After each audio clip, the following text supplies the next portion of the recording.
This episode brought to you by Audible. Hey, Audible. audibletrial.com/horrorvirgin for 30 days free and a book to get you started. For your book recommendation, Mikey. That's right. Since this movie is about hunting people for sport. The most dangerous game. Yeah.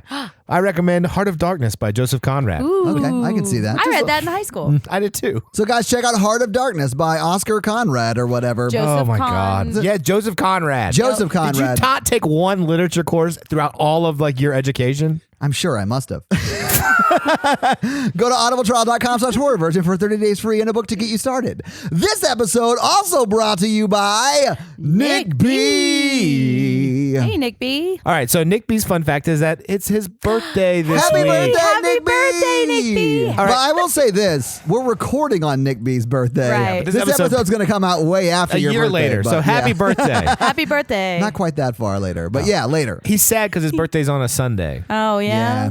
I can see that. You got to make the best of it, Nick B. Well, happy birthday, Nick B. Happy birthday, Nick B. All right, it's time for another edition of Batshit Insane Crazy Patreon shoutouts. Oh, buckle up. Hold on to your everybody. butts. All right, I'm back to stories because I like those better. I liked him too. Let's Okay. bring him back. All right, so Russell's a new person. Uh-oh. Hey, Russell. Okay, so Russell, just to clarify. the pirate formerly known as Matthew. Arr. Yeah, so he wrote us, told us just to change his name to Russell because apparently that's the R. I'm guessing. Yeah. Russell and Michael went back in time with their ice cream Back to the Future car. Right. So On they're a Sunday? yeah on a Sunday. To get an ice cream sundae. They actually went back 100 years 100 years? to invent the first Jumanji box. Oh my God. Russell made a pact with Satan Like you do. and got the Jumanji green gem. Right. And they paid him. That's one of the Infinity Stones, right? Do you guys remember all those kids that were stuck making Oh, iPhones? the phones? Yes. They sacrificed them all to Satan to get the stones. Wow. Wow. Okay. Sorry, we had to wrap that one up. Yeah. Okay. Put a nice little bow on that Yeah. storyline. Cody Roy Yeah, the time cop. Okay. was tricked into woodworking the Jumanji box. Oh, no. my God. Is his soul trapped in the woodworking Jumanji box? No. He was commissioned by the devil. Well, Russell and Michael. Agents of the devil. Right. Semantics. Yeah. Pish posh. Talk. But since it's like a pirate themed Jumanji, since Russell's a pirate, we're gonna keep with that. So you get Jumanji. Jumanji. Hurry up, playing my favorite game.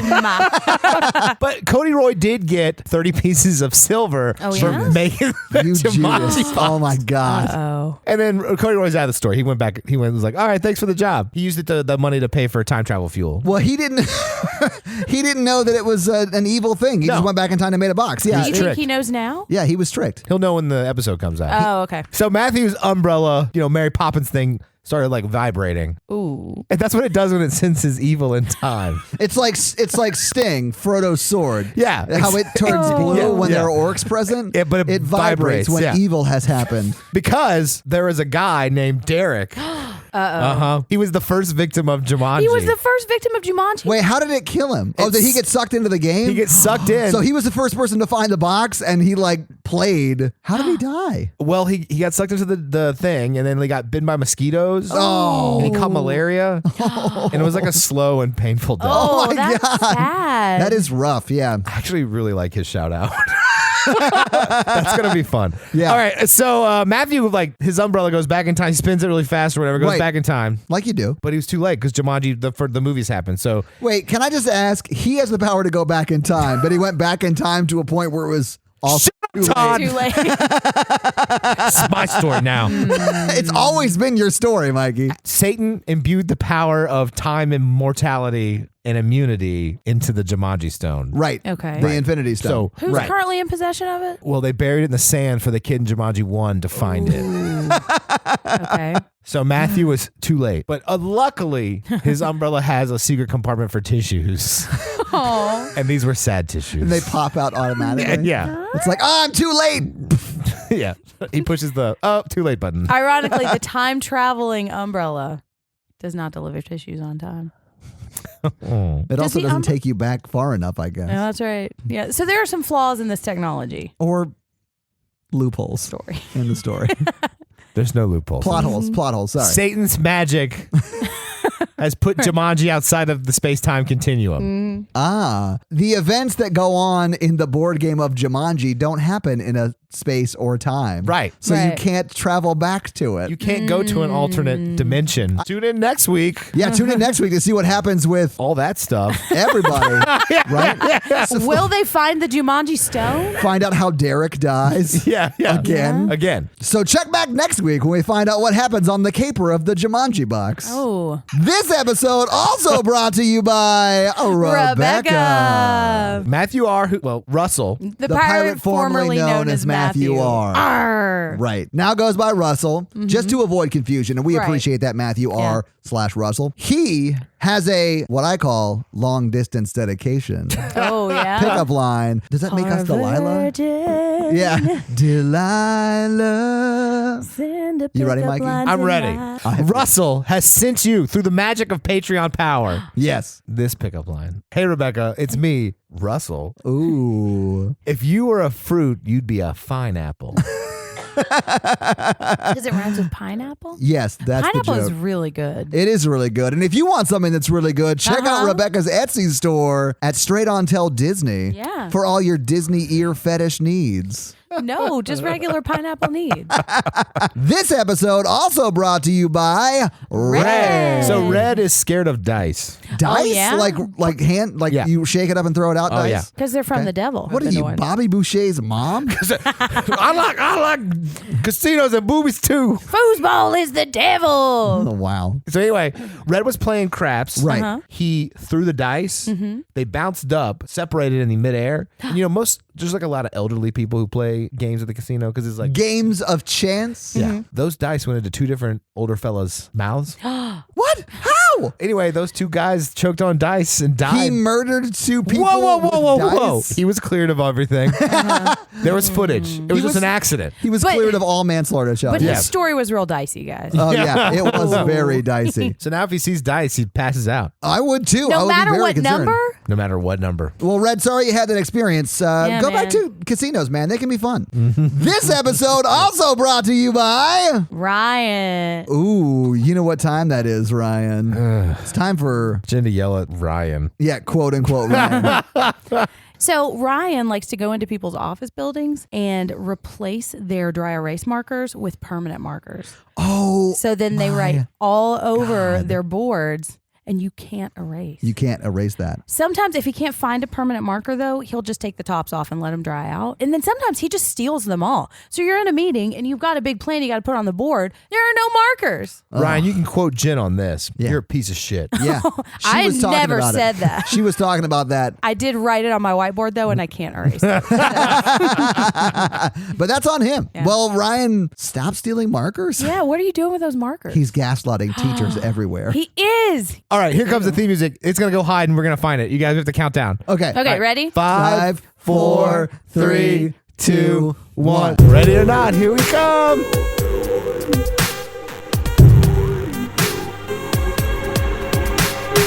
Okay, so my friend who is in my office with me, Your office mate. my office mate, yes, Right. and my friend, and she's awesome, but she listens to the podcast. Oh, that's awesome. It is. But she looked at me the other day and she said, "Hey, Jen." And then without breaking eye contact, she took a big old sip of water and then swallowed 2 pills. God Yes! dang it. And then Yes! slammed her drink down. This is the best ever. Oh, no. Welcome to the Horror Virgin, everybody.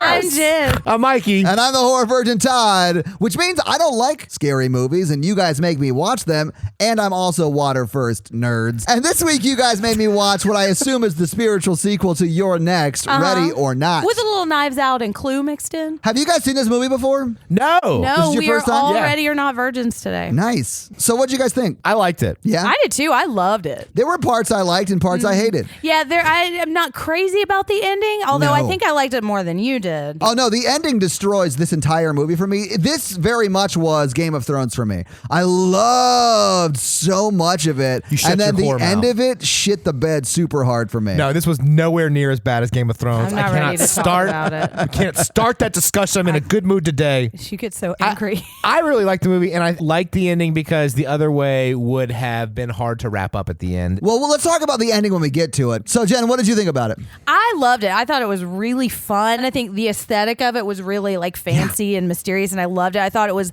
like real dark comedy, which I really liked too. And Samara Weaving, who played Grace, was awesome in this movie. Yeah. She did a great job. I also love Adam Brody. I have do like a man too. crush. And he did great in this. This might be the thing I've liked him in the most. Before we actually get into talking about the movie, I'd like to clarify that I loved this movie. It's the last 5 minutes that made the whole thing awful for me. But the whole movie is amazing, except for the last 5 minutes. Yeah. So, Jen, let's get into this fucking movie. All right, so we start with opening credits, and we see like a game board box and a shot of the devil that says LaBelle's Gambit, I think is the title of it. So, I mean, we find out that LaBelle is a character in the movie, kind of. I think one of the things that's great about this movie is when you rewatch it, you'd notice a lot more pieces falling into place because you know what's going to happen at the end. Like, they told us from the very opening scene that this guy is the devil, and that they all have a pact. Yeah, with it, and I think we operate under the assumption here that people have either watched the movie before listening to the podcast or they are listening to the podcast and they're not going to ever watch the movie, right? So I think it's fine to say that LaBelle is a character in this movie. He is the devil. We see him very briefly at the end. Talking about this movie as we go through it, they sort of telegraph it in a very sneaky way. They but do. in this first scene, sort of plays out a lot of the events that play out throughout the whole movie very quickly, which I like. I thought that was cool. Okay, and so then we're starting to see us pan through a Clue board game style mansion. We come to find out that they are a family that like owns gaming type things. Started out with playing cards, then board games. Now they own like Professional sports teams or whatever. But it's like a hallway that honors their origin story, if that makes sense. So it's like old timey board games and playing cards and all this stuff. But it looks like it's from the 20s, like very, very old They're stuff. very billionaires. Yes. Yeah, they're like very not just old millionaires. money. Yeah. And it's cool. It's I'm very into cool. it. Yeah, this whole house, and this is very much a single location movie. It is a single location movie. But it's awesome. The single location's fucking rad. It's awesome. because it's gigantic too. Yes. So we see two little boys who I'd say are maybe 7, 6-ish, 8 to 6, somewhere around there. Yeah, they're not twins. They're probably 2 or 3 years apart, but yeah. And so they're running through, and there's a man who's running and hiding, and he's asking them not to say where he is, and one of the boys, the taller boy, says, Daniel, yeah. Well, that's Adam Brody's character. Well, yes, it is. It's a younger boy. version of Adam Brody's character. So he says he's here, and he tells everyone where this man that's been hiding, who's in a tuxedo also. Right. Yeah, and then he gets shot a couple of times with a crossbow with people who were wearing masks. Yes. Real creepy masks. Yes. And then they drag him off. And there's a woman in a wedding dress who's crying and screaming and saying, you don't have to do this. And she's got very short hair. Yeah, she does. And then the mom, who is Andy McDowell, I don't know if we see her at this point. We don't. No. But she goes down and she looks at the little boys and she says, I'm so proud of you. Well, he also locked his little brother away so he didn't have to see it. Oh, he did? I didn't see that. Yeah, so he's sticking up for his little brother. Yeah, Adam Yeah. Brody is. Yep, so that's how it starts. And then we see Ready or Not. Oh, this is the credits. These credits were awesome because Yeah, they stuff were. happens and They explains forwarded plot. the Yeah, story. I loved these credits because the story progresses through the credits. Yeah. That's all I ask for. I'm Don't a waste simple my man. time. Yeah, don't waste my time. That's all I'm saying. So now we see Grace in her wedding dress, and Yes, she's we do. smoking, and she's it sounds like she's kind of going through her vows, but I think she's being a little sarcastic. Yeah. She's saying, so we find out that the family doesn't really like her, but that they've got a ton of money. And Yes. so then the groom comes in, who is this Alex. And this is where we find out that Alex is sort of a little bit estranged from the family. Yeah. But over the course of a year and a half, he fell in love with Grace, and she sort of encouraged him to rekindle his relationship with his family because she's adopted. Or sorry, she was just in foster care. She wasn't even adopted. Right. She just really longs for a family and to have a permanent family. So Yeah, she she sort has of rekindled no their family. relationship. Right. And we also learned that they had to get married there. Like we learned a bunch of stuff here. And do. also that Alex doesn't really like his family that much. Right. Like for whatever reason doesn't like them, is a little uncomfortable with having the wedding there and just is not super happy. Right. Things that don't sound super weird on the surface, but we're going to find out why he's all upset about it. Right. If I had not seen the trailer for this yet, I'd be like, why is he so upset? Well, they do some weird banter that doesn't sound very authentic. Oh, I thought it was sweet. I thought it made sense if you understand that he knows there's a chance he might have to hunt down and murder his wife tonight. right. Well, and then he never told her. I thought Alex was a bad dude from the jump. Yeah, he is a bad dude from the jump. Yeah. Even if he helped her escape and like got her to safety and saved at her, he's still a bad dude. Yeah. Because you tell that woman on like the third date, hey,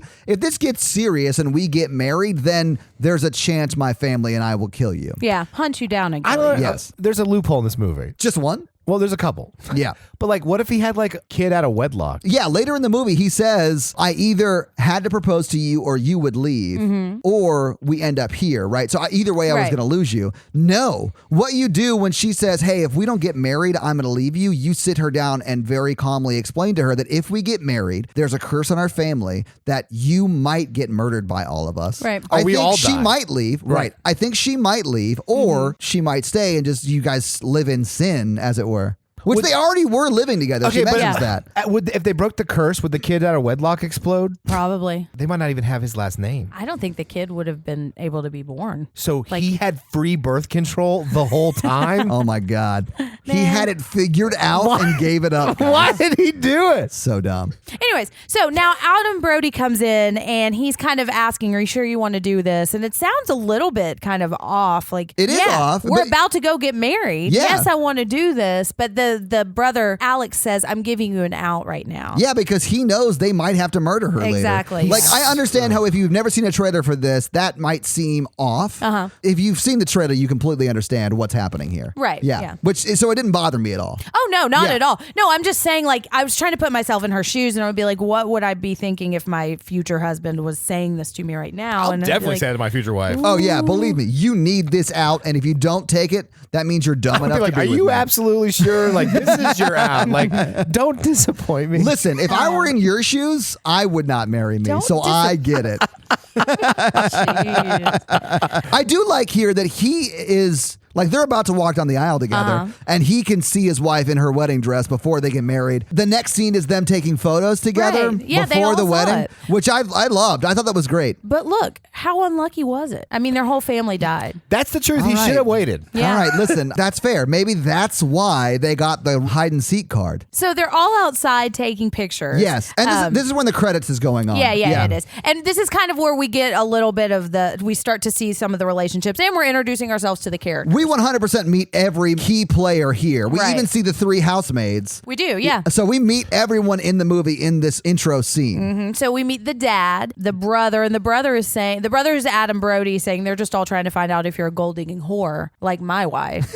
And then we cut over to her, who He's so good. Can I He's just so say that? good. Adam Brody's He really comedic is. timing is solid. Well, you've got to watch the OC, Todd. I will not ever watch the OC. There's nothing about that show that looks appealing to me. That's a personal attack. But and then we also see evil aunt who's wearing purple and has white hair and the best eye makeup. She's amazing. I love her. I want to be her when I'm old. What? She mean mugs the wife the whole time. Yeah, honestly, I could 100% see Jenn slowly becoming this over the next 50 years. Yeah. I mean, I do see it. I just say, don't do it. I don't think it should be a goal, but I see it as a possibility, yeah.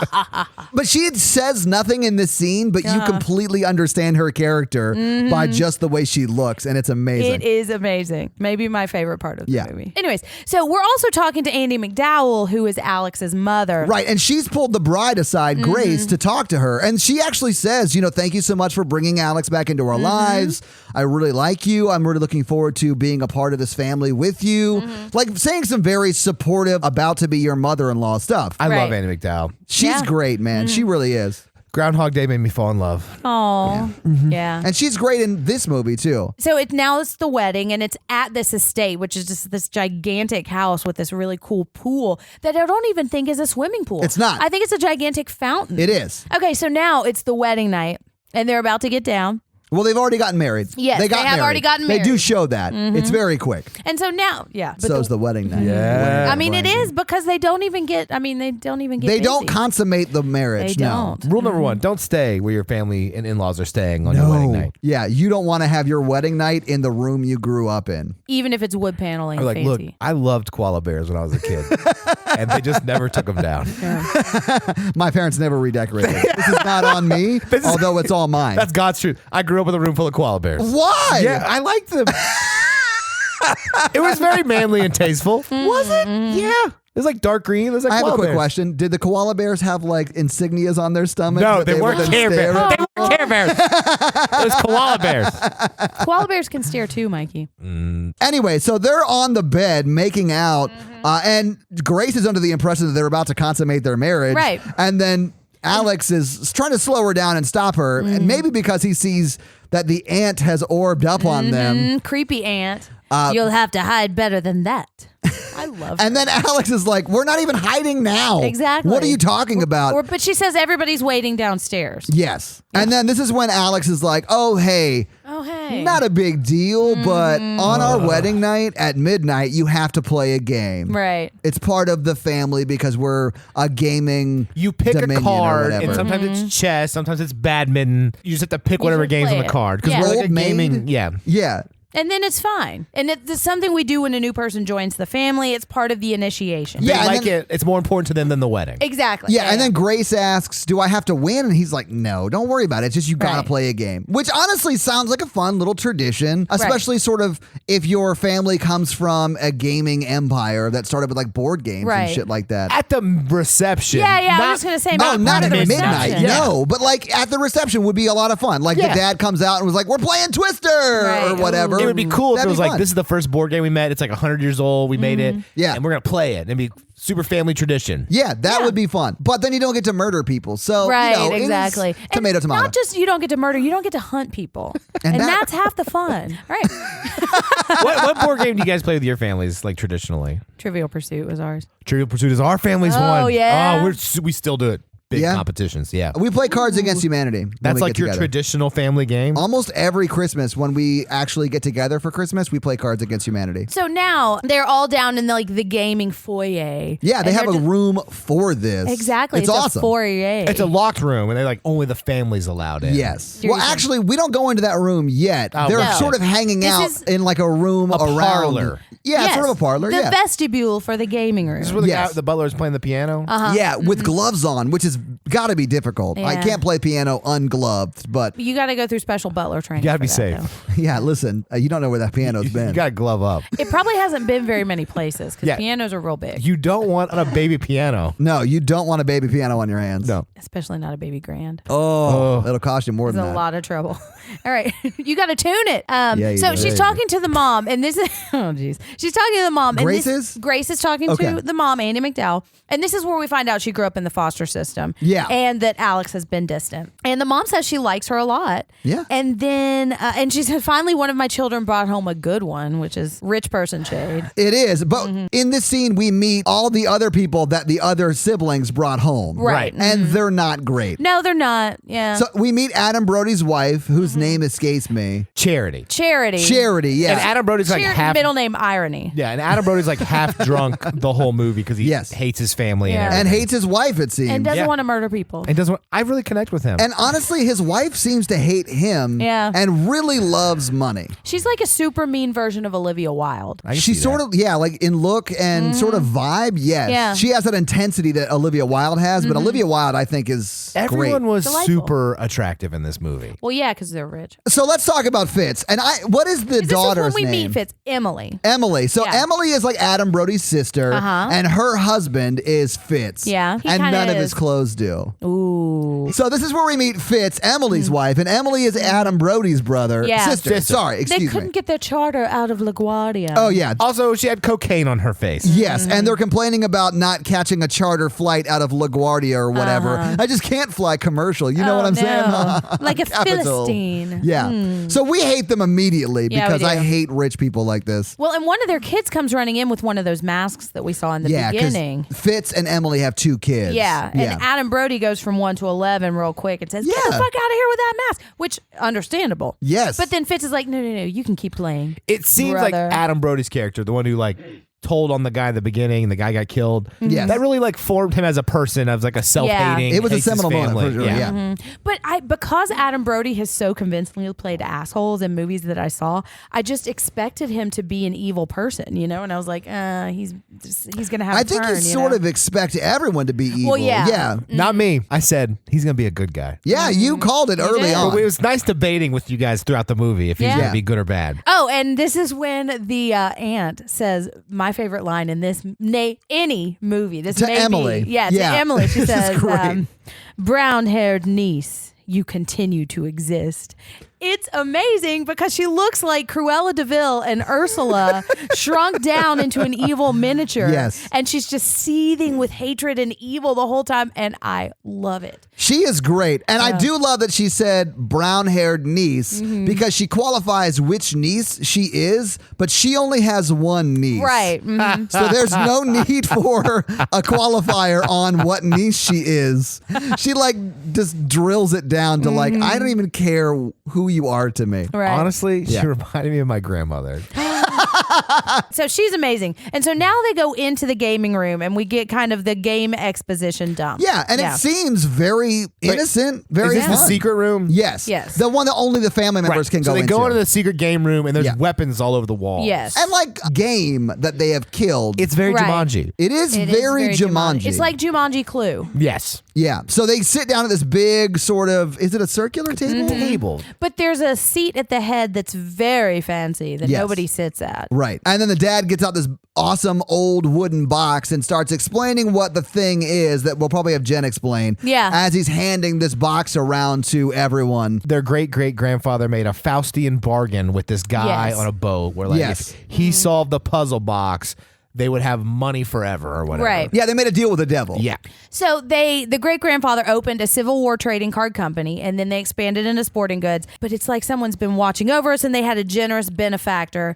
And the old great grandfather used to do excursions abroad and he met someone named Mr. LaBelle. And Mr. LaBelle gave him this puzzle box and he said, if you can solve this by the time the ship gets into port, then I'll finance anything you want. But now, whenever you have a new addition, Mr. Bale will decide if they stay or go. Right. So now they have to do this ritual with every new member of the family. Right. And it's what you were saying. So what they do is they put one single blank card into the box, close the box, and then give the box to the new member of the when it family. pops out. And it prints out on that blank card what game they have to play. It's like a very small printer. Yeah, like a die cut. So you put in your blank sheet of paper, which is a card, and then when you open it, it tells you what game you play. And this is where we find that Fitz, Emily's husband, played Old Maid, which I didn't even know that was a thing. I don't know what that is, but It's a card game. It's a card fun. game. okay. Yeah. And then Charity played Chess. Chess. It was chess, yeah. And then somebody played fetch or something. Do they have a dog to the family? Somebody said fetch. So the box is like a 3D printer. It is, But yeah. the D's the devil. And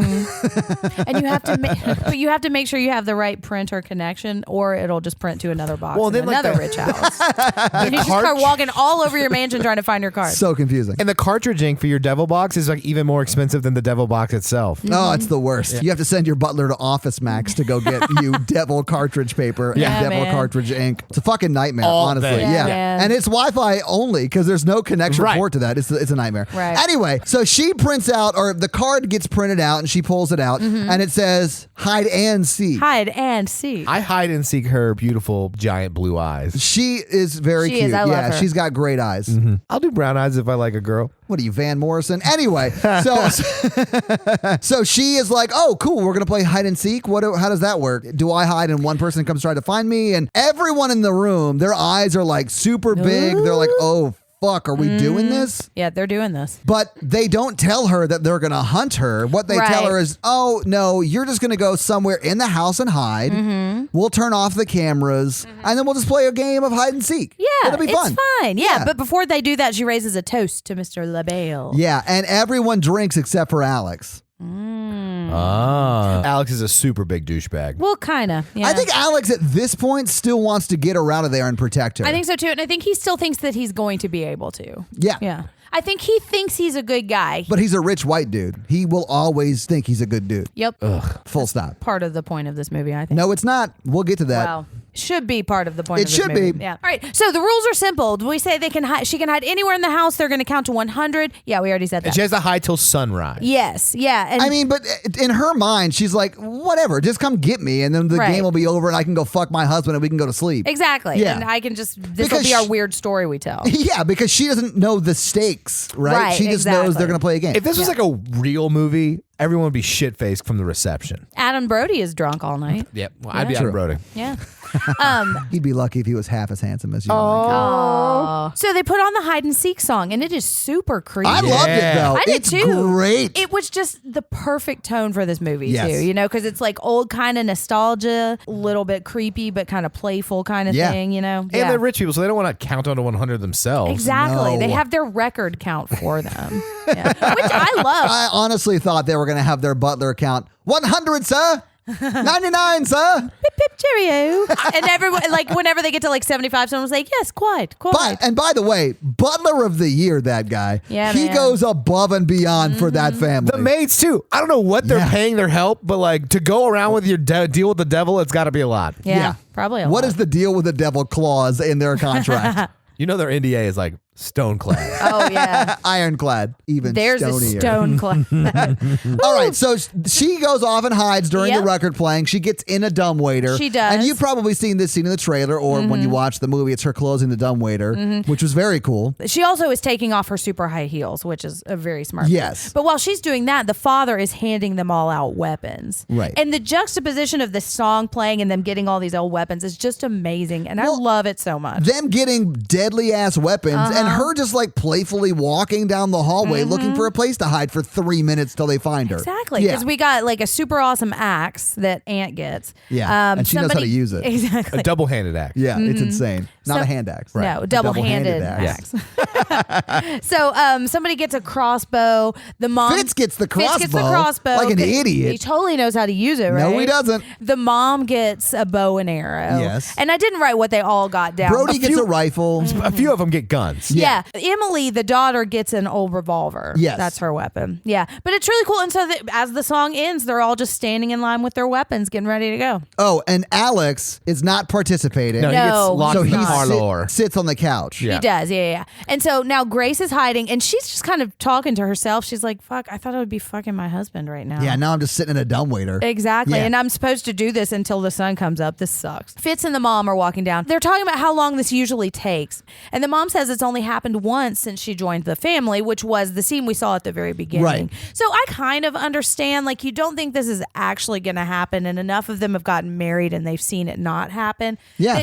I mean, I guess you could tell yourself it's an acceptable risk. It's not. But I also see, like, if you're a son that's born into this family or a child that's born into the family, what are you going to do? Oh, Adam You Brody know? talks about that. I Right. mean, and I agree with him when he says, like, if it's the family you were born into, it makes it seem weird. It's like people who are born into cults. They grow up thinking that that's normal, and then when they encounter Exactly. the real world, they're like, "Oh, none of this shit's normal. Right. I've got to get out of Mormonism." Sorry, that was just my personal journey. Hot take on this movie. Right. It's only happened twice in 30 years because the creepy aunt makes a thing like he was a good man, the only man I've ever loved.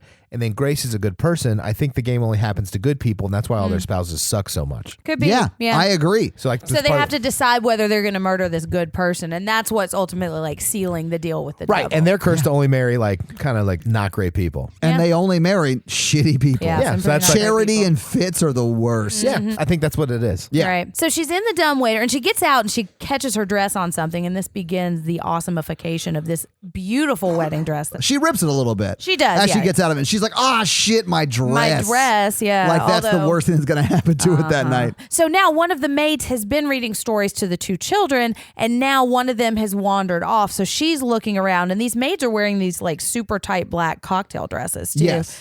So she's looking, and Grace is hiding from her, and then she gets grabbed from behind, but not so fast. It's the husband, it's Alex, and he's trying to help her. Yeah, and he drags her to their room. So they're just hiding in front of the bed, like getting down. She's like, I'm not sure what's going on, but I'm just kind of playing along.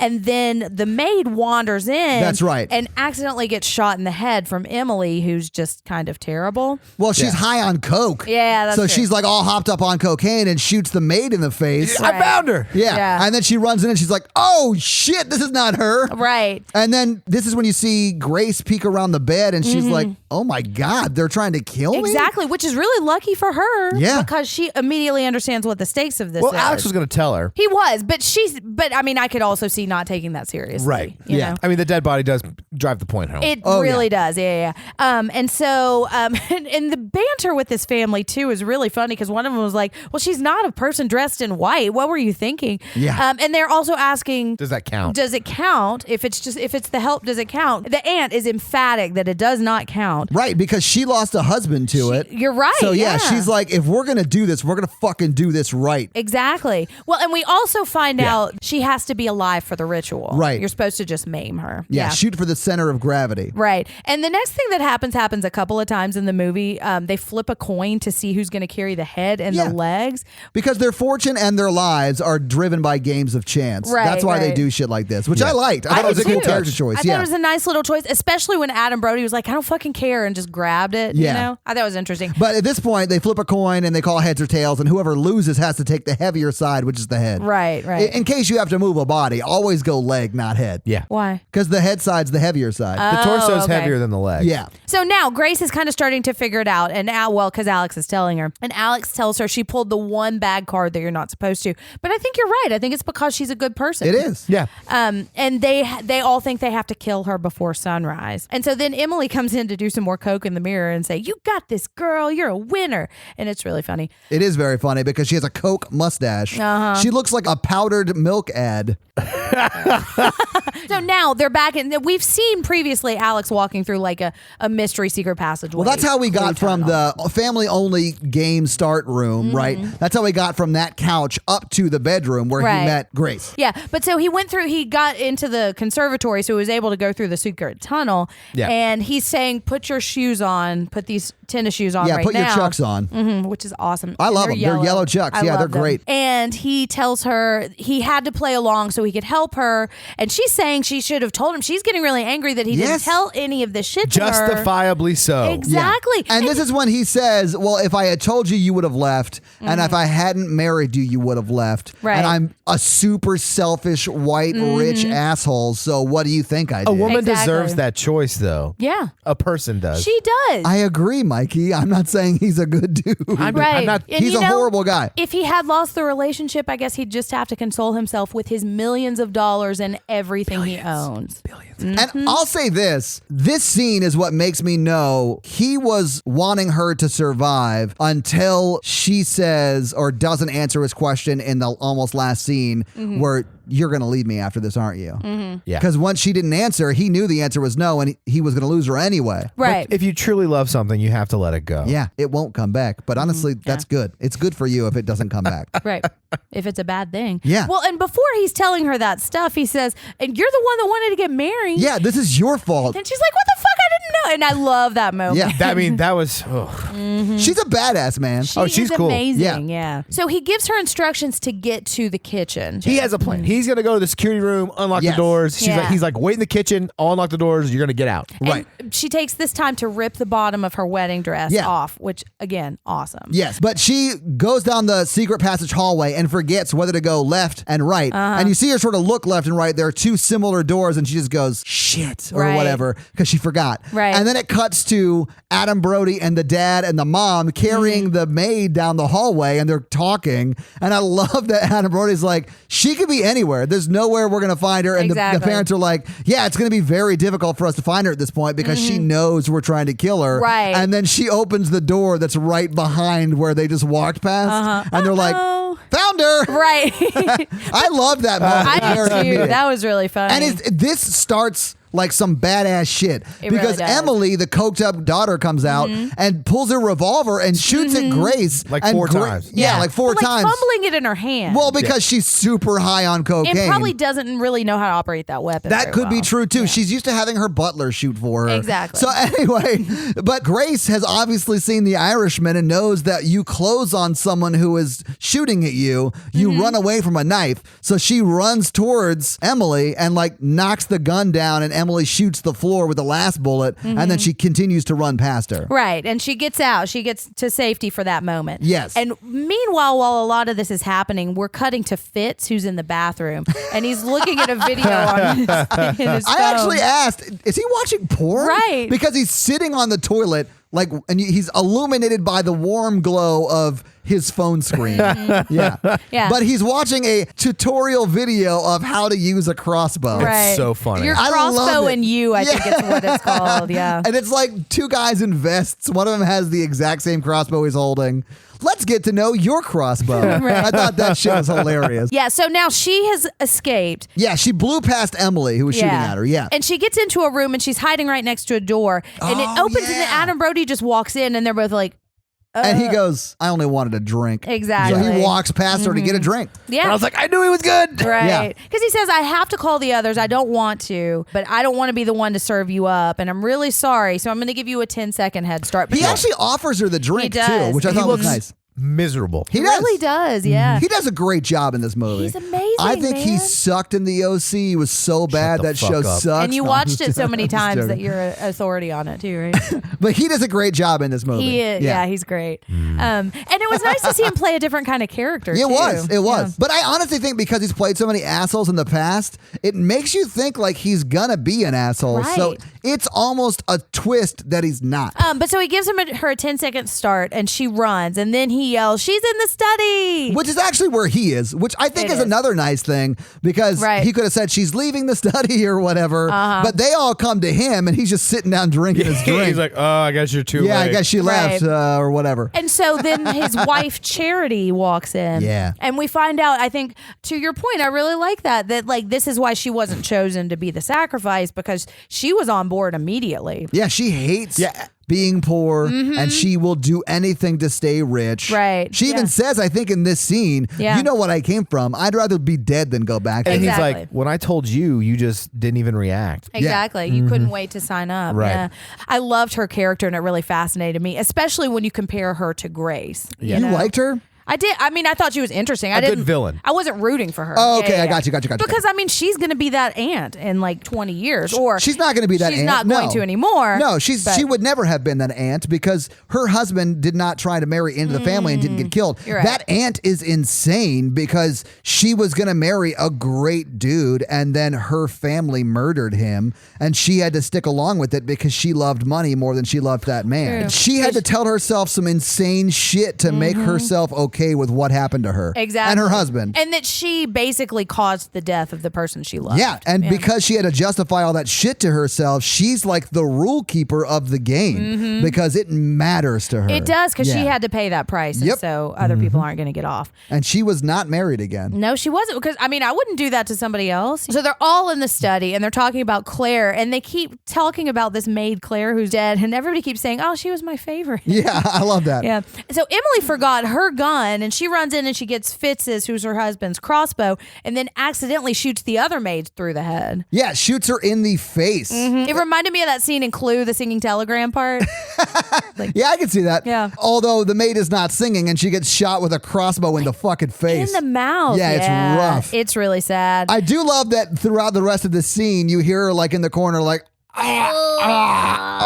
yeah. and then the aunt goes over with her two-handed axe. She kept getting interrupted by Yeah, this right. dying gurgling. So she walks over there and cuts her head off. yeah. As you do. Yeah. It's amazing. I love it so much. Yeah. And so somebody was like, well, let's see if we can go find the other one that's still alive to clean it up. Yeah. I mean, because they rich are people. the quintessential worst rich white family ever. They are. They're the Yeah. toxic 1%. Yep. And so they're talking about what to do now. And she's like, well, she keeps taking us out. I think she's seen you're next. And she's learned some survival skills. Yeah, she knows what's up. And so the mom's like, well, let's just use the cameras because we've got this weapon. And even though it's not. The Grace hasn't hurt She anybody. oh, no, she hasn't. She eventually hurts some people, but she doesn't kill anyone. Yeah, in the whole Emily's movie. killed both of those maids. Yes. Yeah. So mom wants to turn the cameras on, and the aunt is getting really mad and saying you have to respect tradition, and that if we don't find her before sunrise, we're all going to die. Yeah. But they do decide to turn the cameras on. And so then Grace gets into the gaming room and she grabs the big elephant gun. And then she has a moment where she looks at herself in the mirror. She's looking pretty awesome. But she seems to be kind of upset by it. She doesn't seem like, she's not like, oh yeah, I'm Sarah Connor now. Boom, boom, boom. No, you she's know? like, I hate this. Yeah, she's I think like, she even says, shit. yeah, this is not what I wanted my wedding night to be. And Yeah. look what happened to my dress. And if she actually has to fire that elephant gun, it's going to break her shoulder in half An elephant and gun is- eviscerate anyone it hits. All this is going on while they're still trying to do the original plan. She's trying to find the kitchen. Alex is in the security room trying to unlock the doors and turn the security cameras on anyway. Right, because not only have they turned the cameras off, they've locked down the house too. Right. Alex is trying to turn the security cameras on to help get her out of the house. Yes. And make sure she's safe, right? Yes, So he does get the cameras on. He sees her in the kitchen, and it's just her in there with the butler who's making some tea. And whistling 1812 Overture. Yes, they have a lot of great symphony music in this. They really do. Yeah, I like it Yeah. a lot. And so there's this really tense scene with the butler in the island, and it reminded me of the kitchen scene in Jurassic Park too. You're kind of just creeping around Yeah. trying not Yeah. to be seen. Except instead of a dinosaur, it's It's butler. a A butler. butler. Yeah. Yeah. But he is pretty old. and she is a clever girl. She is. Hold on to your butts. It's going to get crazy. Let's do this. So she opens and she keeps making sounds when she's unloading or she's opening up the elephant gun to put the Yeah. things in. But the butler sometimes hears it and then kind of dismisses it. Well, he hears it and then goes and walks to where she was, and Right. she's no longer there. She had slid across so she couldn't see her. She Jurassic Parked out of the way. Yeah, so he was like, I must be hearing things or whatever. Right. And I got my tea on. Yeah. And this is the best part of the symphony. But so she goes over to the door. I think maybe she hears the doors unlocking or something. Grace points the gun at his back and turns around. And he's just all smarmy butler at her. And she pulls the trigger and it doesn't fire. The butler says, the ammunition is display only. Yes. We couldn't make it that easy. for And her. then she, Capital. But then she Yeah. like just hits him in the face with a gun. well, in all fairness, she says move, Yeah. and then he goes to attack her. Like, Right. she didn't want to attack him. She Right. just defends herself. I would have just Exactly. shot him immediately. Well, I mean, well, she tried to shoot Yeah, him yeah. immediately. Tried I to. get that. Yeah. Oh, yeah. But she smashes him with the tea. Yeah, and the kettle breaks over his face and burns Right. Mm-hmm. like half of his face. He becomes Two-Face. So then Alex says, fuck this, and just smashes all the control panels with a fire extinguisher. Well, he says fuck this because his family's trying to get in there. They know Right. he's in there. So he breaks all the cameras so they don't work, so they can't use them against her. Right. And then he starts choking his dad Yeah. because he's had enough of this. and Daniel, Adam Brody, goes Yeah. like, you don't have to do this, man. You don't, Right. I mean, or you can, or you don't have to. Right. But I'm kind of drunk, so, you know. yeah. And then the dad hits Alex over the head and knocks him out. Right. Alex yeah. decides not to kill his dad, then Alex's dad fucks him up. And Yeah. asks Daniel what side he's on. So now she finds the last remaining maid in the dumbwaiter, stole her spot. The maid's like, what the fuck is going on? I'm not even really a maid. The dad just likes how I dance. Which is dirty. Oh, man. Yeah. Well, and so Grace says they're not looking for you, and so the maid immediately sells her out and says, Well, she "She's says you're not here." looking. They're not looking for you. They're looking for me. So get out of the dumbwaiter so I can get into it, and hide. Right. And then the maid's like, "She's over here." Exactly. You got to stick with your sisters, man. Yeah, man. But she gets karma almost immediately because she's sticking out of the dumbwaiter to try to get out of it, and somehow Grace accidentally. Grace doesn't hit the button. I It's the maid know. that hits the button. Yeah, Oh, is it? her foot does inside because she's struggling. Yeah. Karma. It is. And so she gets dumbwaitered in half. Well, it's now a dumb maid, not a Dumb dumb waiter. mistress. Yeah. So she gets squished by the dumb waiter, and then she's just hanging half out with blood like spilling out of her mouth. Right. And then Grace just runs away because there's nothing she can do. Right. And when the final maid dies, who cleans up the mess? I know. Well, the butler's still butler kicking. does. Oh, that makes sense. Okay. The butler Maybe did that's why he's wearing gloves this entire movie. Then you just go hire some more dancers. I mean, maids. Right. Right. Wangy blangy. Now, That's why they're so attractive. Yeah, it is. That's what the implication was. Because he can't get anybody pregnant unless they're in the family. Loophole. Yes. so now Dad is handcuffing Alex to the bed. Yeah. And the butler's telling them all the maids are dead. This is when they're mad that she's taking them all out. Although you're right, she hasn't killed anybody. Yeah, and at this point, we also see the window in that room is open, and it reveals that Grace is right outside the window listening. Yeah. And this is when we find out the aunt is talking about how Alex lost his way, and she feels like she has a connection to him because she was the woman from the very beginning whose husband died in the first scene. And it's also revealed that Alex is the only person who's ever seen Mr. LaBelle in his chair. So he's the one that needs to lead the family empire. Right. But he's going to have to make peace with the fact that he's evil in order to do that. And that he's going to have to murder his wife. Exactly. Yeah. Yeah. Okay. So now Fitz is Google searching pacts with the devil, real or bullshit. Yeah, I love that part. Right. And as somebody who has murdered into the family, I imagine he was like, this is bullshit, right? Like, he didn't murder into the family, though. He old maided into the family. That's what I meant. He knows about the ritual, but probably never thought he would need to do it. I meant to say married into the family, not murdered into the family. Yeah. But he like, this is one of those stories like your kooky grandmother tells you. Yeah. You don't think it's real. And now Absolutely. he's like, what the fuck? Am I actually going to die if I don't murder this girl? And he, throughout the course of the movie, seems like he's not necessarily on board with it, but he's Right. going along with the mob mentality. And the money mentality, too. Well, yeah. Yeah. Because he does ask Charity, the wife, at one point, like, Are we going to do this? yeah, when do we just cut and run? And she's Yeah. like, never. Yeah. I'm ride or die, bitch. Right. Yeah. So now she's outside because she's jumped out the window because while he's Googling whether or not pacts with the devil are real. I think he's still in the bathroom. I might- think that's still the bathroom window. Wow. He might not be. He but says in the movie he's got a nervous tummy. I does. feel you, That's true. Fitz. Yeah. I feel you. Man, you got to have a big property to have a bathroom with that big of a mirror. Well, and a they window do. in it. They're rich as shit. That's But true. anyway, out the window, you see her fall or sort of just jump to the yeah. ground. And he hears it, looks out.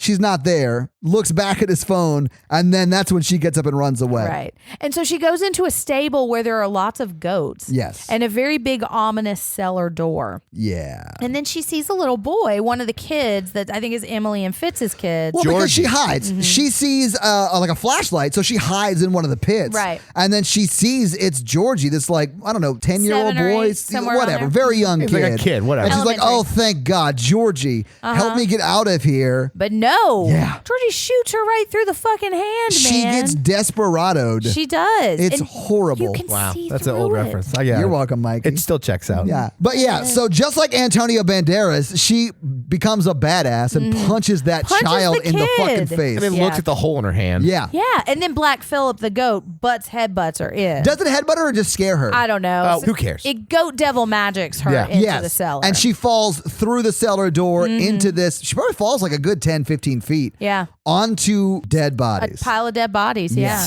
It's it's all the good people who tried to join the family. Yes. It is. Yeah. And we see And- the and- guy. And previous maids, probably. Yes. Yeah, probably. You're gonna have some hop-ons, you know. But we also see the guy from the very first scene. He's still got his arrows in, Yes. you know, and he's an older corpse. So she's screaming, and it's real gross. Well, yeah, she has a hole in her hand. So she starts to try and climb the ladder, and the Yep. ladder starts to crumble. Uh-huh. And And we've- she's having to climb with one hand She because the is. other hand was just shot. And we keep seeing ominous shots of the top of this ladder, and one side is just normal, regular ladderness, and the other side has this gigantic nail sticking up. And I didn't think this was going to be as terrible as it was, but Oh man. So yeah, she's climbing the ladder and it's starting to like fall apart. And as she gets to the very, very top, where it's just like the like flat surface of like the wood door, she grabs onto it and the ladder breaks. Yep. So she is just holding on with one hand because she can't use the other hand. Right. And then there's that nail that This used to part hold the door. Is insane. I, as a joke, said she should just throw her hand up there and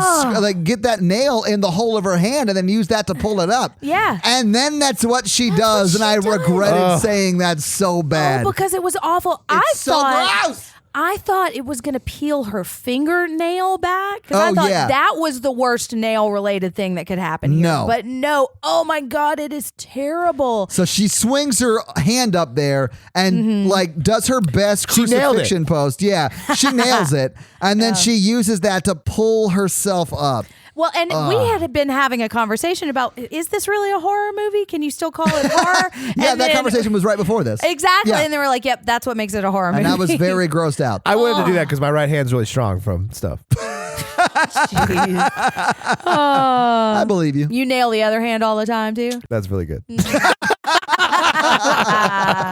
Woo! Right. So she gets out. Oh, when she rips her hand up and like yells, that's so painful. Anyway, is. so she does get out of there and she like sits down and like rips a part of her dress and then wraps her hand the up. sleeve off. Yeah. And let's just say right now how amazing Samara Weaving is in this role. She's great, man. Because like when she's like the reactions to these terrible things are awesome, and then she yells, "You little fucker!" at this kid, which is really funny. Who is knocked out? Like, Right, yeah.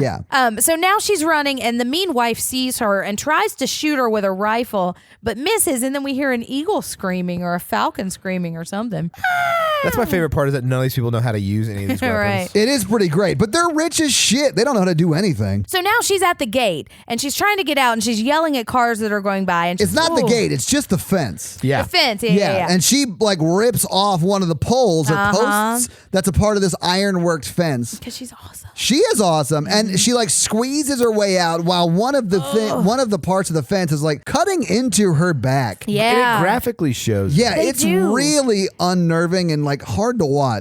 Because it's not a scratch. But It's there's like like a deep cut. Yeah. So there's like a ticking clock though, because she has to get out before that car drives by to get her to safety. Right. So she gets through the fence, gets out into the road, and is like, "Help me, help me, help me!" And he just like slows down and says, "Get out of the fucking road!" Right. And then drives away. And she just unloads every obscenity that she knows at him. All right, so now there's the evil family car that's driven by the butler. Yes. They see like a piece of her wedding dress that's been ripped off, so they know where she went. Yeah, they know she went through the fence and she's in the woods somewhere. Right. The butler keeps calling the family on like a speakerphone to Right. tell them the updates. And they're all like sitting around the living room like, I hope he gets her. Yeah. Bring me my snifter of brandy, please. Yes. Capital. They're again reminding us that if she lives until dawn, they're all going to die. And then half of them are like, that's bullshit. That's Yeah, probably not like going to that's happen. just superstition. Oh, wait, but do you remember when it happened to that other family? Like I guess it's a certain branch of the family or something. They all died in a house fire. Right. No, I thought it was like a whole different family. I'm like, so all these rich families have made deals with the devil. I Yeah. mean, I thought that's hilarious. that's how you get to be the 1%. You either make a deal with the devil or you best him in a violin competition and get to keep his golden fiddle. You got to go down to Georgia first, though. Yeah. But they're also talking about other people who refuse to play the game too. So they're like laying out the stakes. They're like, this is what happens when you do the things we said you should have done and just refuse to continue with this bargain. This is when they were talking about like couples who eloped and all died. But there is still some doubt. because that sounds crazy. It is crazy. Right. So now Emily and Adam Brody are going to the goat pit to dump the maids in there. And they're talking about whether it's real or not, because for all they know, it's not. Well, I guess because they're all still alive. you Right. know? And Adam Brody is talking about the last time they had to play and said he's always trying to look out for Alex, but if he had been a good brother, he never would have let him marry Grace because he wanted to protect him from this terrible stuff that happens. And he's saying we all deserve to die. And the sister says, but my kids don't deserve to die, which is an interesting element to this because, I mean, they were just born into this. Although you can't, if you're looking at the allegory of being a part of the 1%, you can choose to not continue that lifestyle. Well, you know? Georgie shot her.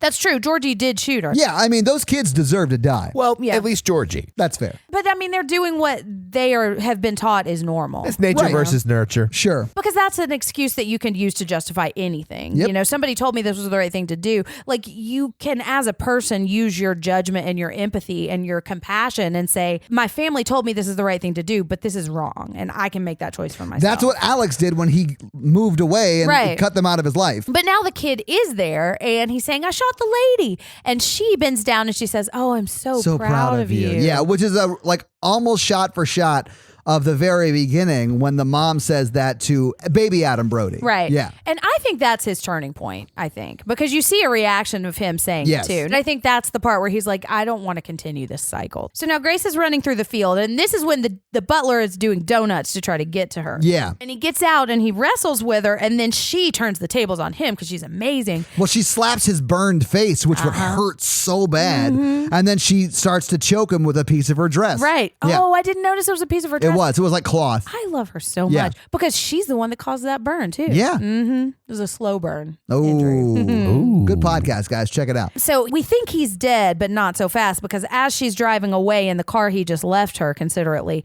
he Terminator 2s and wakes Yeah. up. Dun, dun, dun, dun, dun. She honks the horn like that as she does. drives away. Yeah. Meep, meep, meep, meep, meep. Yeah, and so she's in this car and she's calling Trip Safe and she says, people are trying to kill me. Can you please help me? And we thought this voice was Adam Brody and it's actually not. Sounds a lot like him though. Yeah, it sounds just like him. Yeah, and I've got a fun fact of who it is. The car, and he's saying, well, the car was reported stolen and I have to shut it down because your family is evil. And so the car just stops and Yeah. she's just stuck. Well, no, that's just what OnStar does. That's technically within OnStar policy. Yeah, that's what they would do. Right. Absolutely. Can they do that? Yeah. Yeah. So anyway, she tells Justin to go fuck himself and he just kind of politely hangs up on her. But she also told him what was going on. So she's like, okay, the police are coming, right? But now the butler is back. And he, punches through the window. yeah. Like a badass. It's those gloves, those piano He gloves. does still have his gloves on. Yeah. And if you can play piano with those gloves. Yeah, you can do anything. So the butler shoots her with a tranquilizer and then ties her up and throws her in the back and then drives back to the house and calls the family who is sitting down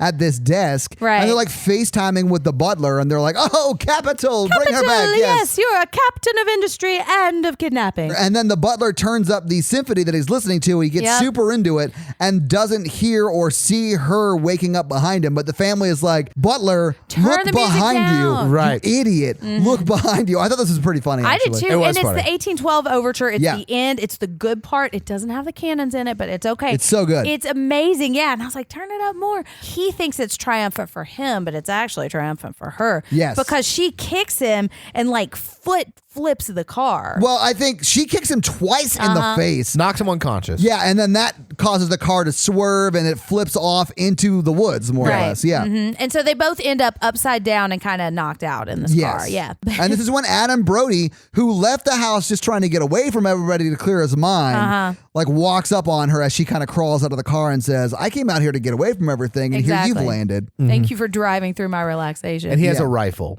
Yes. Yes. And he again has a chance to shoot her and doesn't. He doesn't, yeah. But he does knock her out and is the reason that she gets caught. And so he's saying like... But I'll say this. I think he only did that because the dad was there. Yeah. And it was either knock her out and let her take her unshot, or the dad was going to shoot her and then take her Because he in. knocks her out and says, come on out. And Yeah. the dad, he's like, did you know I was there? And he's like, I have eyes. Right. Yeah, I'm not blind. She's trying to bargain with him too. And I thought this was really interesting. He's like, Alex will never forgive you if you let them kill me.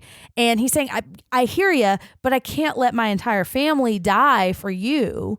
And she's saying it's bullshit. And he's saying, you know, Alex is the one who got out. He's the one who rejected this. I'm not going to be the one to save you. And so we also find out it's less than an hour until dawn. So now we have introduced a ticking Jumanji clock. oh my God. I was going to say a ticking sundial, but yeah, all of those works. Sundial. Yeah. My patience is a ticking clock.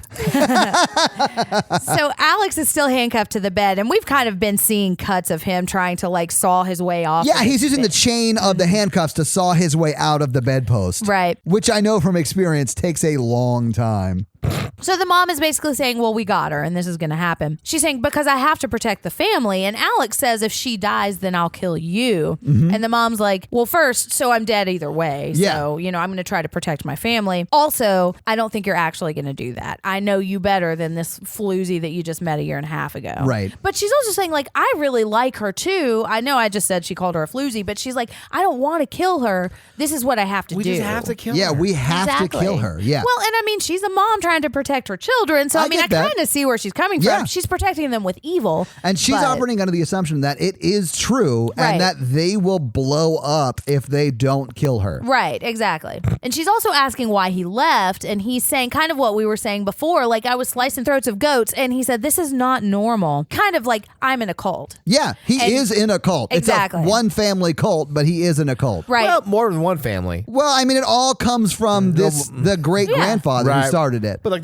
they knew that other family who also had their own little thing going. Well, maybe that was like another wing of the family. I thought it was like a branch of the family Yeah. too. But I mean, it could be. I don't know. But he's also saying he met Grace, and Grace is the opposite of you. Yeah, and she changed me. Yeah, and I decided I didn't want to be part of this anymore. Right. So now we cut to the montage of them getting ready for this sacrifice is what it's going to be. They're putting their robes on. Fitz is trying to psych himself up. He's like smacking himself. Don't Right. be a bitch, Fitz. I thought that was pretty funny. Aunt is being evil and awesome. Yeah, and the dad's saying, I'm going to make it right. I'm going to make it right. And he puts the box right in front of the fancy chair for LaBelle. And he's saying, I know this night, I know we're kind of incompetent, but we're gonna get this thing done for you, devil. Yeah, yeah. So she wakes up. She's tied down to this big table. They're all Surprise, passing. It's a pentagram carved into the table. It is. They're all passing around this cup that Adam Brody has handed them, and they're like drinking from it. Even Fitz drinks from it. He's like, "Ugh, that was gross." Right. And it he sounds hands tastes it like off. it might be poison. Yeah, and then the dad goes to like raise his hand after the sacrifice, and he says "Hail," as in about to say "Hail Satan." But before he says Satan, he like throws up what looks like blood, and then you see all of them start to throw up, except for Adam Brody, who starts untying Grace, Nice. and then gets her out of there. And then he explains as she asks, "Did you poison your family for me?" And he's like,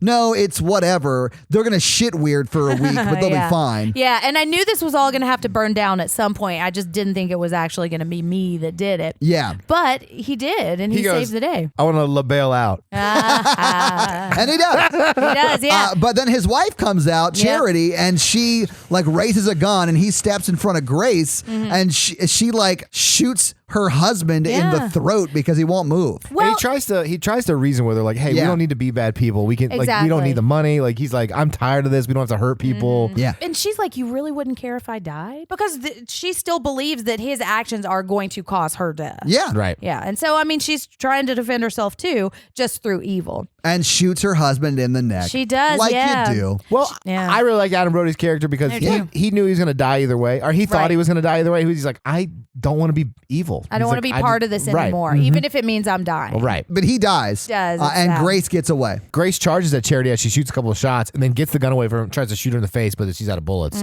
Yeah, so she 'cause it's a pistol sick- whips her. It's a 6-shot revolver. So Right. like Yeah. when Grace finally has control of the gun and tries to shoot Charity, there's no bullets left. And then Charity charges her and she gets pistol whipped. Right. Yeah. And that's when Grace comes back to Adam Daniel. Brody and says, thank you so much, but I'm going to leave now. And she's Right. like, I knew you were a good guy. And all Yeah. that. Right. Yeah. mhm. The dad finds her, and so she smashes through the dad, and we see something in the house catch on fire. Oh, he takes. Oh, she, that's he, right. She It's a takes, lantern. She Yeah. takes his lantern. That's right. Yeah. They had old timey lanterns the whole time. Yeah. It was very Luigi's Mansion. The lantern was. Yeah. 8 people are going to get that joke. I stand by it. It's fire though. Yeah. So anyway, the mom comes in. Well, they're in a different room. They go to They a different are, room. yeah. And This is Grace. the mom room on the game board. So Gracie goes into a different room. The Mm-hmm. mom comes in and starts choking her. Tries to shoot her with a crossbow And misses, first, but yeah. she misses. She's like, "Pardon me, I'm I think it's a rusty." regular bow and arrow, but she Yeah, I think does so. miss. And she goes, pardon me, but it's been 30 years. Right. I'm not as good as I used to be. And she, quiet, capital. Capital. And then she goes over and chokes the shit out of Yeah, Grace. you don't deserve a family. And there's a big runner on the Mm-hmm. table that Gracie pulls. Is that what those are called? Yeah, they're big table runners. Mm-hmm. So Gracie pulls the box onto the floor because she's pulling the runner. The box is on that runner. Mm-hmm. Then she grabs the box and beats the fuck out of the mom until she dies. Says, Yeah. fuck your family. Also, Oh, yeah. pieces of the mom are stuck on the box. Yeah, like hair and Yeah, blood yeah. chunks. Yeah, it was real gross. It was real gross, yeah. But this is when Alex comes in, Yep. sees that the mother is dead, and then they start to have this like weird, awkward dance of, should I hug you? Right, Do yeah. we console each other? And she's like, no. She Yeah, she's backs like, up. "Don't touch me." She's Yeah. like, I'm not into this, which that's what I would do too. Yeah, absolutely. But I love that they don't like run to embrace each other because Oh, I think yeah. a less well-written movie would have done that. At this point, she's making no. like horrible noise. Like she's like guttural animal noises oh at yeah, him. she's so good I in know. this movie. It's Yeah. fucking amazing. I love Dude, her screams in the next scene are insane. haunting. So good. Anyway, so Alex goes over and like puts his hand on her face and is like sort of like caressing her and saying, I'm going to lose you after this, aren't I? Right. Yeah, And you're she- not going to be with me on this, are you? Right. Yeah. And she does not No. answer. So he puts his other hand on her face and starts squeezing her. And she's like, you're hurting me. And he goes, she's in here. Turns on her. Stupid Alex. Well, I Yeah, mean, man. yeah. But I mean, if you look at his motivation of not wanting to lose her, Right. since he knows he's going to lose her, he no longer cares about her life because Right. he's a rich white a-hole who only cares about himself, really. But Okay. the sun is about to rise, and the aunt is there and says it's time for the boys to take their place because they're going to get this fucking ritual done. Emily's boys. Emily's Yeah. boys, yeah, because they got to learn to be evil too. Meanwhile, the house is still on fire. How big is this house? Dude. That they're like, the house is on fire, but it's fine if we take 30 minutes to do this ritual. Right. Don't worry about it. It's cool. It's really big house. So they're holding her down and they're saying the crazy words. And this is, I think, Kalima! yeah, but also this is when they say Hail Satan, right? Yes, they do the too. aunt says it first, and then Yeah. they all say it. Yeah. And I loved that moment too. They're like, okay, fuck, we're not pretending anymore. We just don't want to die. This is what's really happening. Well, that's part of the ritual. They were Yeah. about to say that before, and then they Got threw poisoned. up. Yeah. Well, and so now it's Alex at the head of the table, and Yes. he raises up and he's about to stab her, and he does. She dodges. Not before Gracie, I think, bites the hand of someone who's holding her down, and that makes them sort of let go a little bit, and she moves to the side. Yeah. Gets stabbed so in she the only shoulder. gets stabbed in Gets the her in the shoulder. shoulder. Yeah. And her screams when this happens It's too. so She's good, like, man. She grabs the knife out her own shoulder, has like a guttural scream, and like moves to the corner and is like waving the knife around. And this is when the Fucking aunt is amazing. like, the sun is up, and opens the curtains, and then the light comes in, and the whole family's like, reacts like a vampire would. Right. They fright night. Yeah, they're like, ah! And they duck bent down below. And then like it's probably a good 15 seconds. And Fitz sort of like sits up and he's like, oh, we're fine, guys. This is cool. Nothing Like, happened. I knew it was bullshit. I guess it's all bullshit. Right. And this is when Todd loses his faith in This is when the movie becomes real stupid. I liked it. Oh, it's so dumb. The aunt grabs the axe and she's like, fuck, I'm just going to kill her right now. Yeah, We're the girl gonna salvage dies. something. And as she's doing that, she just explodes. Yeah. And plot aside, it's cool when she explodes. Sure. It's Cool cool. effects. And that is not what I thought was going to happen. Me either. I thought the movie was going to be good. Hot takes from Todd. But so talk she about explodes and then they all start exploding. And the dad picks up the box. He's like, I followed all the rules. And I feel your pain, Dad. And he explodes. Then Alex comes up to her. Who is sort of the last one left because everyone has exploded. Everybody else has exploded into chunks of blood. Yeah. And so Alex says, I'm not like them and I get a do-over and that's why I haven't exploded yet. And so she takes the ring off and she flicks it at him and says she wants a divorce. And then he explodes. Yep. I like that. I liked that part too. I agree with you on the ending, but once I made peace with this is what's happening, I like how it played out, you know? It's almost as if he would have been able to stay alive if they had decided to stay together.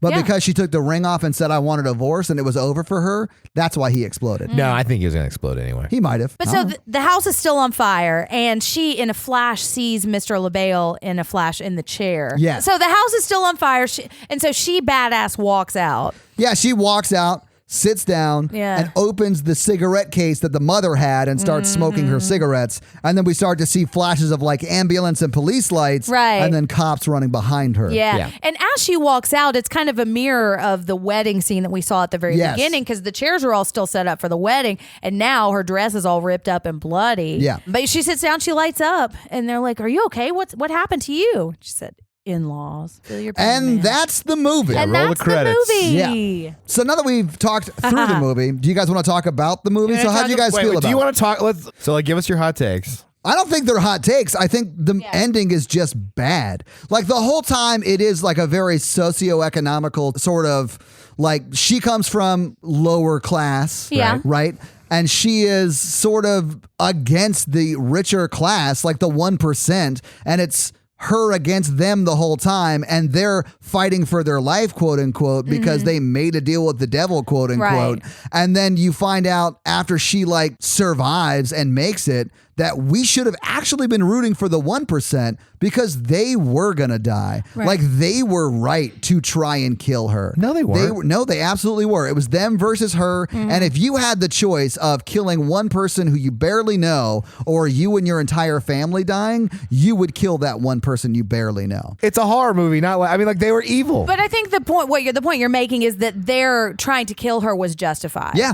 And also deals with the devil don't exist. It would have been a much fucking better movie if she survives, nothing bad happened to them supernaturally, but every fucking one of them goes to jail and she gets everything, not just they explode because we don't have the money to do the rest of this movie properly. She still gets their money because she's still married to Alex. She is the only surviving member of the family. And you only have to hunt the good people. It was more of a good versus evil sort of thing, not, I don't know. That's my take on it. I thought it was so bad. Well, I like think laughably because bad. the commentary that it's setting up on the 1% is that they view all of these people as expendable. Yep. And I think the fact that the curse was actually real and not just some like lie they've been telling themselves so that they could treat other people like shit, kind of, it undercut the message of Yeah, that. it did. It It's really like, did. Oh, we were justified in treating her like shit. Even though motive aside, there are going to be consequences if we don't treat these people like shit. Yeah. And what I wanted is for there not to be consequences for that, and that they face the moral consequences that they would have faced. Yeah. Like actual moral consequences that the 1% should face in this country. No, Right. okay, but they are the actual 1% are justified in their actions too because they protect themselves. Yeah. Right. And the movie was setting that up and then undercut themselves. Mikey's on board for the 1%. No, that's not what I'm saying. I'm just Are you saying bought and paid for, just Mikey? because the family was justified in defending themselves doesn't mean that were fucking evil. They were still fucking evil. Yeah, they definitely were fucking evil. They are. Right. But I mean, like, But they had every right to but like be you guys evil. are saying, like a vampire coven is justified eating themselves so they can keep going. No, I think what we're saying is we wanted that family to face consequences. Yes. We just wanted them to face more realistic consequences. Yeah. And I wanted them to have the realization realization that they should not have been doing this thing the whole time. Not because they were afraid of exploding, but because they were afraid of the shame and the real world consequences that they were going to have to face. They don't get any comeuppance. No, they don't. Explode. Yeah, they don't get any comeuppance. Exactly. It's just like someone who murders his family then shoots himself in the head. Exactly. Like he doesn't ever have to deal with what he did. No, okay, so He in this just kills universe, himself quickly. if you make a deal with the devil and explode, you're going to hell forever. So Hell doesn't exist. the literal fucking devil appears in the kitchen and says, you didn't follow the rules or whatever. Jesus Christ. I mean, none it's of that just the happened. metaphor. LaBelle did appear. He shows himself to her in the chair, also passing the curse on to her. She did not and get signifying that she should lead the company. No, that's not true. This movie that is ends not badly, true. yeah. The devil box burns up in the house. I bet it doesn't. So we have a difference of opinions on what the ending of this should be. Now, I will say I didn't mind the ending as much as you I did. hated I it. would have preferred the one that we were talking about, but I Yeah. mean, I was okay with the way it ended. And I loved every single thing up to it. And once they started exploding, I liked how it played out. I liked it because nothing supernatural had happened the entire time. So it could have been just a interesting movie, like a locked door mystery sort of thing, but it wasn't. It was a supernatural whatever because the writers are bad. I think that was part of the mystery of knowing if it was supernatural or not. And wouldn't the reveal have been fucking awesome if it hadn't have been? They all got arrested. Yep. They all got sent to jail. Oh, and yeah, she because gets to run that the happens empire? to the 1% Well, all the because time. what It would have fucking happened. should. But it the won't. Sackler It wouldn't. family should be in jail. They weren't. This was our chance to see it happen because You we guys are are not going to see that shit ridiculous. happen in real life. God, I hate the 1% so much. Man. Yeah. Woo, box- Anyway, box- stupid ending. Loved the movie. But that's sort of how I feel about it. I loved the entire movie until the last 5 minutes, and I was like, oh, they could have. They're so close, guys. So close to a good movie.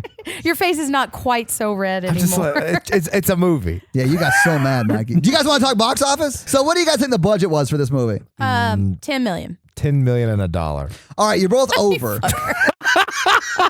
I'll say this. It does look great, so I understand why you guessed like that 10 million range, but it's only taking place in one location. It was a $6 million movie. But how much did the house cost? $6 million. No, Andy McDowell cost $4 million. I mean, honestly, they probably rented it for 20 days or whatever while Yeah. they shot this movie quickly, but it's a super nice single location movie, which is why I think it was a little bit cheaper. Yeah, limited cast too. Yes, that's true. And it made $8 million in its opening weekend. So it Nice. made money in its opening weekend, and it made almost $60 million total. Nice. It made a lot of money. It It did great, yeah. And it was very well received. I remember yeah. horror Twitter was freaking out about it. A lot of people did mention this, even though it didn't it didn't hit really high in like the rankings of the movies every weekend, but it did well overall. Yeah. Like I think what the weekend it came out, it was 6th. But it did great. That's the thing about horror movies is that you can make a pretty good one on $6 million, and if you get a good word of mouth, you can make a lot of money on your movie. That's Blumhouse's entire business model. It is, but it works. It does. Blumhouse and A24 are the only studios that like consistently make money because they follow that formula. Yeah. It made 57 million worldwide. I think I said close to 60, but I mean Yeah. that's really good on a $6 million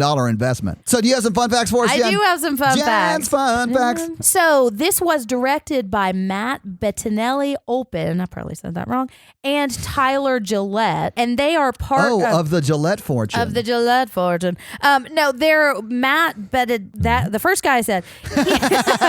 So they're part of the Radio Silence group, and they directed the last segment of VHS. VHS. I remember you talking about them, yeah. The haunted house. I'm not exactly sure what the makeup of that Radio Silence group is, but I know Gotcha. they were both connected to VHS. but that's the one you loved. There were 17 different versions of this dress. Wow. Just in the different states. Yeah. And the states of the dress were supposed to kind of mirror her state of mind Right. as she was going through this movie. And I loved it. I thought this dress was amazing. It reminded me of like the Kate Middleton dress, only a little more like horror-esque. I loved it. I don't know much. what that is. But there were also, it was long sleeved and lace. And Oh, so okay. when you make, because a lot of wedding dresses are like strapless and, but there was more fabric for her to rip off every time too. Yeah. And I think that was like shedding pieces of her old life. And I just loved it so much. So the revolver that Emily has, the weapon that she kept accidentally killing maids with, it's a pepper box revolver. Yeah. Yeah. It's a 2-shot revolver. Yeah. And that is the version of the gun weapon in Clue. Oh, yeah? Awesome. Yeah. Okay, so the family is based on Milton Bradley and Parker Brothers, which apparently those are now defunct or out of They've been business. bought up by, I think, a venture capital Hasbro? firm. Yeah. Big Hasbro. Yeah. Yeah. The masks that they wear in the beginning are reminiscent of the Twilight Zone episode, The Masks, similar to what the very wealthy family wears in that episode. I don't know enough about that to... Yeah, I haven't seen the episode. I haven't either. How to use your crossbow, the video that he was watching. Yeah, in the bathroom? Mm-hmm. Yeah, the Fitz was watching. One of the guys who was in that video, his character's name is Joe Early, and he was played by Ryan Murphy. I don't know who that is. He's the showrunner for all the American Horror Stories and the People versus O.J. Simpson, and he's That's actually really, really good. Yeah, and Glee, and so he does a lot of and Pose, all great shows. But yeah, he's one of those. I mean, one out of four is not bad. Yeah, 25% is pretty good. Yeah. Pose is really good. Sure. But anyways, yeah. So that was a big cameo for him. That's awesome. So her custom painted Converses, they're yellow because yellow is discontinued. So they had to get those custom painted. Really? Yeah. Oh, really? I don't know if they were Chuck Taylors or not, but I don't think Converse. they were. They were low tops. So, Yeah. I mean, you can get low top Chuck Taylors. I don't know. Yeah. They didn't look like it. I used to have a pair of Hunter Green ones in high school that I wore all the time, and people would write on them. I wear Chuck Taylors all the time. I love them. So the voice of Justin we thought was Adam Brody, but it's actually Nat Faxon. You guys Okay, know who who's that that? I love how you say these names like I'm Yeah, supposed to know. like it's a big reveal. So his name is Nat Faxon, and he's been in The Descendants and Bad Teacher. He was on Family Guy. He was Coach Herrera on Family Guy. He's been in a bunch of stuff. And I think he does. Oh, he's on Euphoria now, too. So Nice. not Adam Brody, but Nat Faxon. They sound just alike. They really do. All right. And those are my fun facts. All right. Well, thank you for your fun facts, Jen. Well, you're very welcome. So let's do some of that scary scale. Hey, listeners.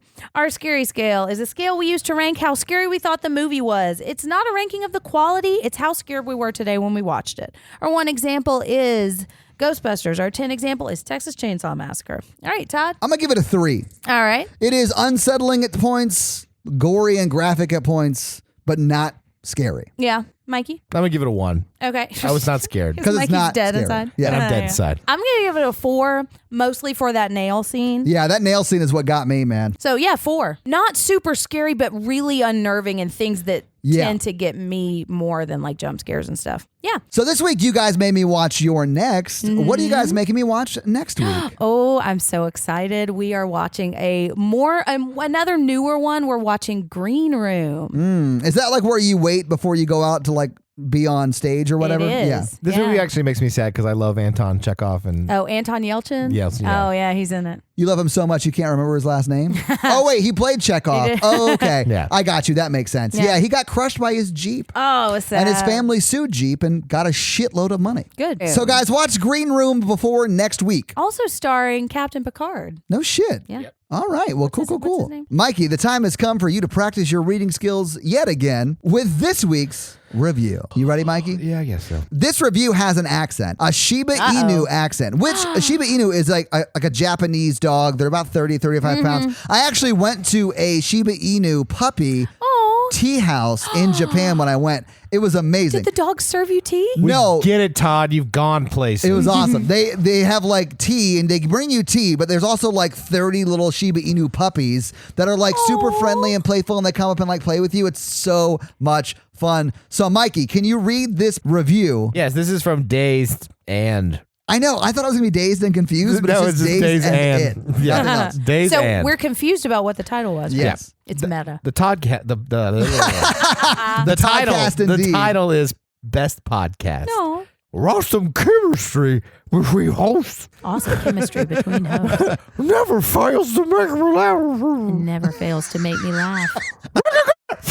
I like how They can get it. I like how it trailed off at the end. 5 stars. Yeah, 5 stars. Oh, thank you. So thank you very much, Dazed, and for that awesome 5-star Shiba Inu review. So guys, if you want us to read your 5-star review, leave us a 5-star Leave us a review, 5-star and then we might read it. Yeah, So- leave a emoji Oh, yeah. An Oh emoji. yeah, dude, I would love to see you do an emoji or an review. accent or whatever else. Yeah, either one. So if you leave us a review, we might very well read it on the podcast. And honestly, it helps people find the show anyway. It does. Because of ranking logistics reasons. So help us out with that by leaving us a review. All right. So we are a member of the Modern Horrors Podcast Network, which means if you're listening to us on their feed, you're getting the show on Wednesday, but you should switch over to our feed because you get it 2 days earlier. But if you're listening to it in the Modern Horrors feed, you're also getting the awesome Modern Horrors Podcast, Death, Dying, and Other Things, and the lovely Final Girls. Yes.